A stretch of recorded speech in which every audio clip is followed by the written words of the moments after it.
Hi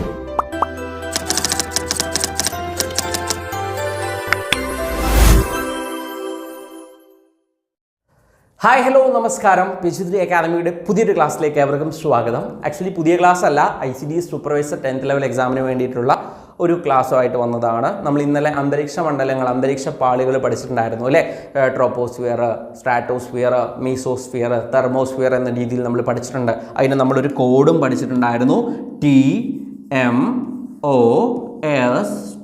അതിൽ നമ്മൾ രണ്ട് കാര്യങ്ങൾ അല്ലേ, നമ്മൾ ഇങ്ങനെ 4 പാളികളാണ് ഉള്ളത് അല്ലേ? അതിൽ നമ്മൾ എന്തൊക്കെ പഠിച്ചിട്ടുണ്ടായിരുന്നു? ഇന്നലത്തെ ക്ലാസ്സിൽ ഒന്ന് ആലോചിച്ച് നോക്കിയേ അല്ലേ? ട്രോപ്പോസ്ഫിയറിൻ്റെ കാര്യമാണ് നമ്മൾ പറഞ്ഞത്. അതായത് നമ്മളുള്ള ഏകദേശം 13 കിലോമീറ്റർ ഭൂമധ്യരേഖാ പ്രദേശത്താണെങ്കിൽ 18 കിലോമീറ്റർ ഉയരമുള്ള ട്രോപ്പോസ്ഫിയർ.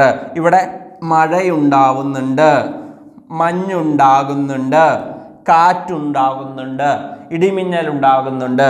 അതേപോലെ തന്നെ 165 മീറ്റർ ഉയരം കൂടുന്തോറും 1 ഡിഗ്രി സെൽഷ്യസ് വെച്ച് താപം കുറഞ്ഞു വരുന്നു. ഇത് നമ്മൾ ട്രോപ്പോസ്ഫിയറുമായി ബന്ധപ്പെട്ട് പഠിച്ചതാണ്. പിന്നെ സ്ട്രാറ്റോസ്ഫിയർ, ഇവിടെയാണ് ഓസോൺ ഉള്ളത്. O3 പറഞ്ഞ ഓസോൺ ആണേ. ആ ഓസോൺ ഉള്ളത് അതുകൊണ്ട് തന്നെ നമുക്ക് UV റേസ് ഒക്കെ ഭൂമിയിലേക്ക് തടയുന്ന അല്ലേ, അൾട്രാവയലറ്റ് കിരണങ്ങൾ ഭൂമിയിലേക്ക് വരുന്നത് തടയുന്ന ഓസോണിനെ, ഭൂമിയെ സംരക്ഷിക്കുന്ന ഓസോണാണ്. അപ്പോൾ ഓസോൺ പാളി സ്ട്രാറ്റോസ്ഫിയറിലാണ് ഉള്ളത്. ഇവിടെ ഉയരം കൂടുന്നതനുസരിച്ച് താപനിലയിൽ വ്യത്യാസം ഉണ്ടാകുന്നില്ല. അതുകൊണ്ട് സമതാപ മേഖല.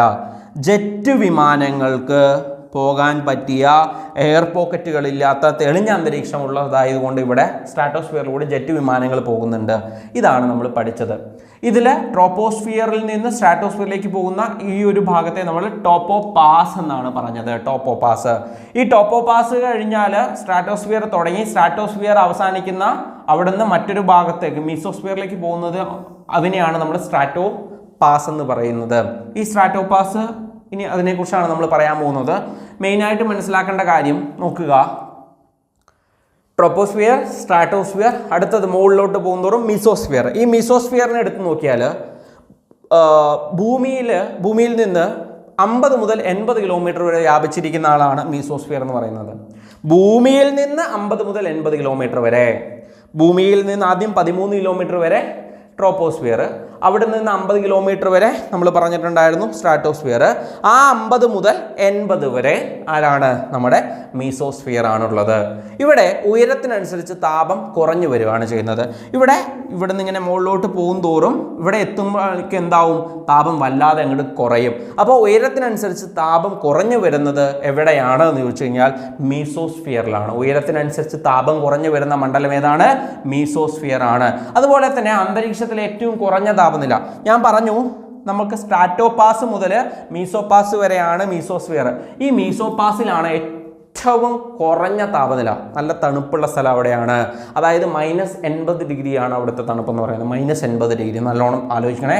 -80 മുതൽ -100 ഡിഗ്രി വരെ തണുപ്പാണ് അവിടെ. അപ്പോൾ ഏറ്റവും കുറഞ്ഞ താപനില മീസോപാസിലാണ് അനുഭവപ്പെടുക എന്ന കാര്യം ഓർത്ത് വയ്ക്കണം. പിന്നെ നമ്മുടെ ഉൽക്കകൾ വരുമല്ലോ, ഉൽക്കകൾ വന്ന് പതിച്ച് കത്തി ചാമ്പലായി ചാരമായി പോകുന്നത് ഈ മീസോസ്ഫിയറിലാണ്. ഇത് ഉൽക്കകളാണ്. മുകളിൽ നിന്ന് ഇങ്ങനെ ഉൽക്കകൾ താഴെ വന്ന് ഇവിടെ എത്തുമ്പോൾ കത്തിച്ചാമ്പലാവും, അല്ലെങ്കിൽ ഉൽക്ക നമ്മുടെ ഭൂമിയിലേക്ക് പതിക്കും. അതിനു മുമ്പേ ഘർഷണം കൊണ്ട് ഇങ്ങനെ വരുന്നത്, ഘർഷണം കൊണ്ട് കത്തിച്ചാമ്പലായി പോകുന്നത് എവിടെയാണ്? മീസോസ്ഫിയറിലാണ് എന്ന കാര്യം ഓർത്ത് വെക്കണം. അത് ഇമ്പോർട്ടൻ്റ് ആയിട്ടുള്ള കാര്യമാണ്. ഇനി ഈ മീസോസ്ഫിയറിന് മുകളിലുള്ള സംക്രമണ മേഖലയെ മീസോപാസ് എന്ന് പറയും. ഈ മീസോപാസിലാണ് ഏറ്റവും താപനില കുറഞ്ഞത്, അന്തരീക്ഷ പാളിയിൽ ഏറ്റവും താപനില കുറഞ്ഞത്. അപ്പോൾ നമ്മൾ ട്രോപ്പോസ്ഫിയറിൽ 165 മീറ്റർ ഉയരം കൂടുന്തോറും 1 ഡിഗ്രി സെൽഷ്യസ് താപം കുറയുന്നു. അതിന് ക്രമമായ താപനഷ്ട നിരക്ക് എന്ന് പറഞ്ഞു. സ്ട്രാറ്റോസ്ഫിയറിലാണെങ്കിൽ സ്ട്രാറ്റോസ്ഫിയർ സായാണ്, അപ്പോൾ സമതാപ മേഖലയാണ്. അതോടെ മാറ്റമൊന്നും ഉണ്ടാകുന്നില്ല. എന്നാൽ ഇവിടെ മീസോസ്ഫിയറിൽ എങ്ങനെയാണ്? ഉയരം ഉയരത്തിനനുസരിച്ച് താപം കുറഞ്ഞു വരും. ക്രമമായിട്ടൊന്നുമല്ല, പക്ഷേ ഏറ്റവും ഉയരത്തെത്തുമ്പോൾ മീസോപാസ് എത്തുമ്പോൾ അവിടെ -80 മുതൽ -100 ഡിഗ്രി വരെ തണുപ്പാണ്. മനസ്സിലായോ? ഇവിടെയാണ് കത്തിച്ചാമ്പലായി പോകുന്നത് ഘർഷണം കൊണ്ട്. എന്ത്? ഉൽക്കകൾ. ചിത്രം കണ്ടില്ലേ? ഉൽക്കകൾ. ഇനി അതിന് മുകളിലോട്ട്, മീസോപാസിന് മുകളിലാണ് തെർമോസ്ഫിയർ എന്ന് പറയും. നമ്മൾ തെർമോകോൾ എന്ന് പറഞ്ഞില്ലേ? എന്താ തെർമോകോൾ? നമ്മുടെ കോഡ് ആലോചിച്ച് നോക്കിയേ.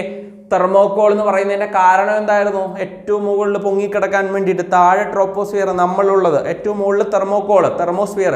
ആ തെർമോസ്ഫിയറിൻ്റെ കേസുമായി ബന്ധപ്പെട്ട് നോക്കുകയാണെങ്കിൽ 80 മുതൽ 600 കിലോമീറ്റർ വരെ വ്യാപിച്ചു കിടക്കുന്നതാണ്. ഇത് വളരെ ഇമ്പോർട്ടൻ്റ് ആയിട്ടുള്ള ഒരു കാര്യമാണ്. അതേപോലെ തന്നെ ഇവിടെ മനസ്സിലാക്കേണ്ട ഒരു കാര്യം, തെർമോസ്ഫിയറിൻ്റെ ഏറ്റവും താഴെയുള്ള ഭാഗത്തെ നമ്മൾ അയനോസ്ഫിയർ എന്നാണ് പറയുക. ഈ അയനോസ്ഫിയറിലൂടെയാണ് റേഡിയോ പരിപാടികളൊക്കെ പ്രക്ഷേപണം ചെയ്യുന്നത്. അയനോസ്ഫിയറിലൂടെയാണ്. കാരണം ആ സിഗ്നൽസിനൊക്കെ പോകാൻ പറ്റിയ ഒരു സ്ഥലമാണ് അയനോസ്ഫിയർ. അത് വളരെ ഇമ്പോർട്ടൻ്റ് ആണ്. ഇത് നമ്മുടെ പരീക്ഷയ്ക്ക് ചോദിക്കും. ഏത്? നമ്മുടെ തെർമോസ്ഫിയറിൻ്റെ ഏറ്റവും താഴ്ന്ന ഭാഗത്തെ അയനോസ്ഫിയർ എന്ന് പറയും.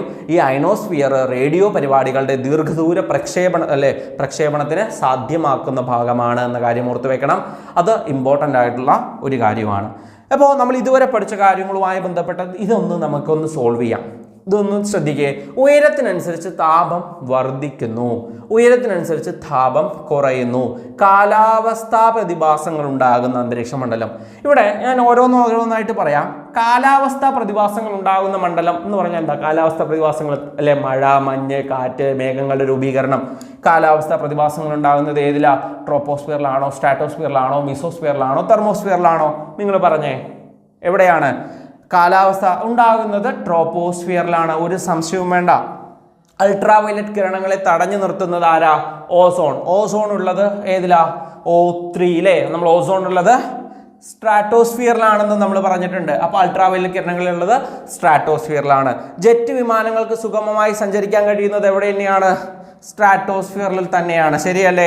ഇനി ഉൽക്കാപതനത്തിൽ നിന്ന് ഭൂമിയെ സംരക്ഷിക്കുന്നത് ആരായിരിക്കും? അത് മീസോസ്ഫിയർ ആണ്. ശരിയല്ലേ? മീസോസ്ഫിയർ ആണ്. ഇനി ഏറ്റവും കുറഞ്ഞ താപനില രേഖപ്പെടുത്തുന്നത് എവിടെയാണെന്നൊന്ന് ആലോചിച്ച് നോക്കിയേ. ഏറ്റവും കുറഞ്ഞ താപനില രേഖപ്പെടുത്തുന്നത് തീർച്ചയായിട്ടും മീസോസ്ഫിയറിൽ തന്നെയായിരിക്കും അല്ലെ? മീസോപാസിലാണെന്ന് പറഞ്ഞു. അയോണീകരണം നടക്കുന്ന മണ്ഡലം അത് നമ്മൾക്കറിയാം തെർമോസ്ഫിയറിലാണ്. തെർമോസ്ഫിയറിന്റെ ഏറ്റവും താഴത്തെ ഭാഗമാണ് അയനോസ്ഫിയർ. അതുകൊണ്ട് അയോണീകരണം നടക്കുന്നത് അവിടെയാണ്. റേഡിയോ തരംഗങ്ങളെ പ്രതിഫലിപ്പിക്കുന്നത് അയനോസ്ഫിയറിലാണ്. അതുകൊണ്ട് തന്നെ അത് ഏതിൽ വരും? തെർമോസ്ഫിയറിൽ വരും. അത് ഇമ്പോർട്ടൻ്റ് ആയിട്ടുള്ള ഒരു കാര്യമാണ്. അപ്പോൾ ഇവിടെ മെയിനായിട്ട് മനസ്സിലാക്കേണ്ട കാര്യങ്ങൾ ഇത്രയൊക്കെയാണ്. ഇനി ഉയരത്തിനനുസരിച്ച് താപം കുറയുന്നു. 165 മീറ്റർ ഉയരം കൂടുന്നതനുസരിച്ച് താപം കുറഞ്ഞുകൊണ്ടിരിക്കുന്ന അത് എവിടെയായിരിക്കും? അത് നമുക്കറിയാം അല്ലെ? ട്രോപ്പോസ്ഫിയറിൽ ഇങ്ങനെ ചെയ്യുന്നുണ്ട്. ഉയരത്തിനനുസരിച്ച് താപം വർദ്ധിക്കുന്നു എന്ന് പറയുന്നുണ്ട്. ഉയരത്തിനനുസരിച്ച് താപം വർദ്ധിക്കുക, ഉയരം തോറും താപനില കൂടി വരുന്നത് നമ്മുടെ തെർമോസ്ഫിയറിലാണ്. അത് ഞാൻ വിട്ടുപോയ പോയിന്റാണ്. ഉയരം തോറും താപനില ഗണ്യമായി വർദ്ധിക്കുന്നത്, ഉയരത്തിനനുസരിച്ച് താപം വർദ്ധിക്കുന്നത് എവിടെയാണെന്നാണ് നമ്മൾ പറഞ്ഞത്? ഇപ്പോൾ പറഞ്ഞു തെർമോസ്ഫിയർ. എവിടെയാണ്? തെർമോസ്ഫിയർ. അപ്പോൾ അത്രയും കാര്യങ്ങൾ ഇത് ഇമ്പോർട്ടൻ്റ് ആണ്. ഇത് നമ്മുടെ ചോദ്യങ്ങളായിട്ട് വരാം. ഇത് വരും, ഇമ്പോർട്ടൻ്റ് ആണ്. അപ്പോൾ ഞാൻ ഒന്നുകൂടി പറയുന്നുണ്ട്. നിങ്ങൾ എന്ത് ചെയ്യണം? ഒന്ന് നോക്കിയിട്ട് ഇതിൽ എന്തെങ്കിലും ഡൗട്ട് ഉണ്ടെന്നുണ്ടെങ്കിൽ തീർച്ചയായിട്ടും ഈ കമൻറ്റ് ചെയ്യുക. നമ്മൾ എന്തൊക്കെയാണ് പഠിച്ചതെന്നൊന്ന് ജസ്റ്റ് ഓടിച്ച് പറയാൻ പോവുകയാണേ. അപ്പോൾ ഒന്ന് നോക്കിയേ. ഇവിടെ ശ്രദ്ധിക്കേണ്ട കാര്യമാണ്, ഉയരം കൂടുന്നതനുസരിച്ച് താപനിലയിൽ ഉണ്ടാകുന്ന വ്യത്യാസം അനുസരിച്ച് അന്തരീക്ഷ മണ്ഡലങ്ങളെ 4ആയി തിരിക്കുന്നു. ഒന്ന് ട്രോപ്പോസ്ഫിയർ, നമ്മളുള്ളത് ട്രോപ്പോസ്ഫിയറിലാണ്. അതിന് മുകളിൽ സ്ട്രാറ്റോസ്ഫിയർ. ഓസോൺ ഉള്ളത് ഇവിടെയാണ്. ഓസോൺ മാത്രമാണോ? നമുക്കിവിടെ ഒരു വിമാനവും നമുക്ക് വരച്ചു വെച്ചൂടെ അല്ലെ? വിമാനം ഉണ്ടെന്ന് പറഞ്ഞ് വരച്ചു വെച്ചൂടെ? ഓക്കെ, അപ്പോൾ വിമാനം ഉള്ളത് എവിടെ തന്നെയാണ്? ഞാനിവിടെ വിമാനം വരച്ചത് മീൻ പോലെ ആയിട്ടുണ്ട്, അത് വിടുക. സ്ട്രാറ്റോസ്ഫിയറിലാണ് ജെറ്റ് വിമാനങ്ങൾ പോകുന്നത്. മീസോസ്ഫിയർ ഉണ്ട്, അതിൻ്റെ മുകളിൽ തെർമോസ്ഫിയർ ഉണ്ട്. ഇപ്പം നമ്മൾ ഇതുമായി ബന്ധപ്പെട്ടിട്ട് നമ്മൾ പറഞ്ഞിട്ടുണ്ടായിരുന്ന കാര്യം അല്ലേ? ഇതുമായി ബന്ധപ്പെട്ട് നമ്മൾ പറഞ്ഞിട്ടുള്ള കാര്യം ജസ്റ്റ് ഒന്ന് പറയാം. ട്രോപ്പോസ്ഫിയറിൽ മേഘങ്ങളുടെ രൂപീകരണം, നമ്മളുള്ള സ്ഥലം, മേഘങ്ങളുണ്ട്, മഴയുണ്ട്, കാറ്റുണ്ട്, മഞ്ഞുണ്ട്, ഇടിമിന്നലുണ്ട്, അന്തരീക്ഷ പ്രതിഭാസങ്ങൾ നടക്കുന്നുണ്ട്. എവിടെ? ട്രോപ്പോസ്ഫിയറിൽ. ഈ ട്രോപ്പോസ്ഫിയറിൽ 165 മീറ്റർ ഉയരം കൂടുന്തോറും താപനില കുറഞ്ഞു വരും അല്ലെ? ഓരോ ഡിഗ്രി സെൽഷ്യസ് കുറഞ്ഞു വരും. അപ്പോൾ ക്രമമായ താപനഷ്ടം ഉണ്ടാകുന്നുണ്ട്. ക്രമമായ താപനഷ്ട മേഖലയാണിത്. അതിൻ്റെ മുകളിലാണ് ഓസോൺ, അതിൻ്റെ മുകളിലാണ് വിമാനങ്ങളുള്ളത്, അത് നമ്മൾ പറഞ്ഞു. അതിൻ്റെ മുകളിൽ മീസോസ്ഫിയറിലാണ് ഉൽക്കകൾ പതനം ഉണ്ടാകുന്നത്. ഉൽക്കകൾ കത്തിച്ചാമ്പലാകുന്നു. നമ്മളെ സംരക്ഷിക്കുന്നത് അങ്ങനെയാണ് മീസോസ്ഫിയറിൽ. അതിൻ്റെ മുകളിലാണ് ഉയരം കൂടുന്നതനുസരിച്ച് താപം വർദ്ധിക്കുന്ന തെർമോസ്ഫിയർ. അയനോസ്ഫിയർ ഉള്ളത് തെർമോസ്ഫിയറിലാണ്. തെർമോസ്ഫിയറിൻ്റെ ഏറ്റവും താഴത്തെ ഭാഗത്തെയാണ് നമ്മൾ അയനോസ്ഫിയർ എന്ന് പറയുക. ഈ അയനോസ്ഫിയറിലൂടെയാണ് നമ്മുടെ റേഡിയോ സിഗ്നൽസൊക്കെ, നമ്മൾ റേഡിയോ കേൾക്കുന്നില്ലേ, അതിൻ്റെ സിഗ്നൽസൊക്കെ പോകുന്നത് ഏതിൽ കൂടിയാണ്? മുകളിലൂടെയാണ്, അയനോസ്ഫിയറിലൂടെയാണ്. മനസ്സിലായോ? അപ്പോൾ അത്രയാണ് നമ്മൾ പറഞ്ഞത്. പിന്നെ അന്തരീക്ഷ മണ്ഡലങ്ങൾ തമ്മിൽ വേർതിരിക്കുന്ന അന്തരീക്ഷ ഭാഗങ്ങളെ നമ്മൾ സംക്രമണ മേഖല എന്ന് പറഞ്ഞു. ഏതൊക്കെയാണ് സംക്രമണ മേഖല? ട്രോപ്പോസ്ഫിയറിനെയും സ്ട്രാറ്റോസ്ഫിയറിനെയും വേർതിരിക്കുന്നത് ടോപ്പോപാസ്. സ്ട്രാറ്റോസ്ഫിയറിനെയും മീസോസ്ഫിയറിനെയും വേർതിരിക്കുന്നത് സ്ട്രാറ്റോപാസ്. മീസോസ്ഫിയറിനെയും തെർമോസ്ഫിയറിനെയും ആണെങ്കിൽ മീസോപാസ്. അപ്പോൾ ടോപ്പോപാസ്, സ്ട്രാറ്റോപാസ്, മീസോപാസ് എളുപ്പമായിട്ട് നമുക്ക് പഠിക്കാൻ പറ്റുന്നതാണ്. നമ്മുടെ കോഡൊന്ന് ഓർത്ത് വെച്ചേ, TMOST അല്ലേ? മോസ്റ്റ് എന്ന് ആലോചിക്കുക. അവിടെ ടി, ഓക്കെ, മോസ്റ്റ് എന്ന് ഓർത്ത് വയ്ക്കാൻ മതി. ടി മോസ്റ്റ് എന്നുള്ളതാണ്. ഇതിൽ ഇത് തെർമോസ്ഫിയർ, മീസോസ്ഫിയർ, സ്ട്രാറ്റോസ്ഫിയർ, അതേപോലെ ഇവിടെ ട്രോപ്പോസ്ഫിയർ. എളുപ്പമായിട്ട് മനസ്സിലാക്കുക. താല്പര്യത്തോടു കൂടി പഠിച്ചാൽ മതി, മനസ്സിലാവും. എന്തെങ്കിലും ഡൗട്ട് ഉണ്ടെങ്കിൽ തീർച്ചയായിട്ടും ചോദിക്കുക, ഉറപ്പായിട്ടും പറഞ്ഞു തരുന്നു. അപ്പോൾ നാളെ പേജ് 3 അക്കാദമിയിൽ പുതിയ ICDS സൂപ്പർവൈസറിന് വേണ്ടിയിട്ടുള്ള ഒരു ബാച്ച്, ഒരു ഗോൾഡൻ ബാച്ച് സ്റ്റാർട്ട് ചെയ്യുന്നുണ്ട്. ടീച്ചറുടെ ഒഴിവിനനുസരിച്ച് എപ്പോൾ വേണമെങ്കിലും ക്ലാസ് കാണാനും പഠിക്കാനും പറ്റുന്ന രീതിയിലുള്ള ഒരു ക്ലാസ്സാണ് നമ്മൾ നാളെ 19-ാം തീയതി ഓഗസ്റ്റ് 19-ന് തുടങ്ങുന്നത്. ICDS supervisor 10th level exam എന്നാണോ അതുവരെ നീണ്ടു നിൽക്കുന്ന പരിശീലനമാണ്. നിങ്ങളുടെ വർക്ക് കഴിഞ്ഞ് വന്നതിന് ശേഷം എപ്പോൾ വേണമെങ്കിലും നമ്മുടെ ക്ലാസ് നമ്മുടെ ആപ്പ് ഉപയോഗിച്ച് കാണാനും പഠിക്കാനും പറ്റും. അതുകൂടാതെ എല്ലാ ദിവസവും രാവിലെ 4:30 മുതൽ 5:45 വരെ നീണ്ടു നിൽക്കുന്ന ഒരു ലൈവ് ക്ലാസ്സും ഈ കോഴ്സിനകത്തുണ്ടാവും. അതായത് സ്വയം പഠിക്കുന്ന സമയത്ത് നമ്മൾ ബ്രേക്കുകൾ എടുത്ത് പഠനം മുടങ്ങിപ്പോകാനുള്ള സാധ്യതയുണ്ട്.